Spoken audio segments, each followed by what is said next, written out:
কর্মীদের চাকরি দিতে অদ্ভুত এক শর্ত নিয়ে হাজির হলো চীনের এক প্রতিষ্ঠান। চাকরি করতে হলে প্রত্যেক কর্মীকে প্রাতিষ্ঠানিক কিছু নিয়মকানুন মেনে চলতেই হয়। প্রতিষ্ঠান সচল রাখার জন্য এটা খুবই গুরুত্বপূর্ণ। তবে কর্মীদের অদ্ভুত এক শর্ত দিয়ে আলোচনায় এলো চীনের এই প্রতিষ্ঠানটি। সেই প্রতিষ্ঠান অবিবাহিত কর্মীদের সময়সীমা বেঁধে দিয়ে বলেছে, এই সময়ের মধ্যে বিয়ে না করলে চাকরিচ্যুত করা হবে।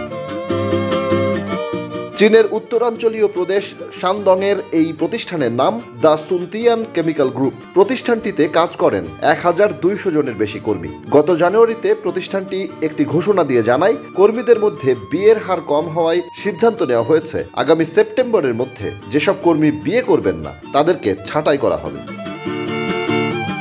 প্রতিষ্ঠানটি শুধু যে অবিবাহিত কর্মীদের এমন শর্ত দিয়েছে তা নয়, নতুন ঘোষিত নীতিতে প্রতিষ্ঠানটি বলেছে, বিয়ে হয়নি বা বিয়ে করলেও বিচ্ছেদ হয়েছে এমন কর্মীদের মধ্যে যাদের বয়স 28 থেকে 58 বছর তাদেরকে অবশ্যই সেপ্টেম্বর মাসের মধ্যেই বিয়ে করতে হবে। বিয়ের জন্য কর্মীদের সময়সীমা বেঁধে দিয়েই প্রতিষ্ঠানটি ক্ষান্ত দেয়নি।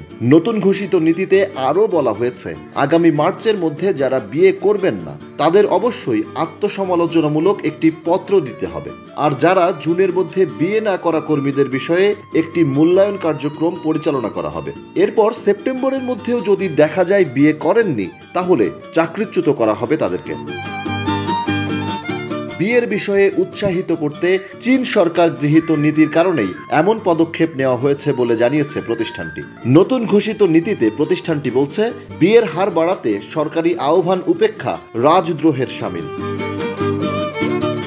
কর্মীদের অদ্ভুত এই শর্ত দিয়ে আলোচনায় আসার পর 13 ফেব্রুয়ারি প্রতিষ্ঠানটি পরিদর্শনে যান চীনের মানব সম্পদ ও সামাজিক নিরাপত্তা ব্যুরোর কর্মকর্তারা। এরপর একদিনের কম সময়ের মধ্যে প্রতিষ্ঠানটি জানায়, বিয়ে না করলে চাকরি থেকে বরখাস্ত করার যে নীতি নেওয়া হয়েছিল তা প্রত্যাহার করা হয়েছে। কিন্তু দেশের নীতি মেনে বিয়ে করার জন্য সবাইকে উৎসাহিত করে প্রতিষ্ঠানটি।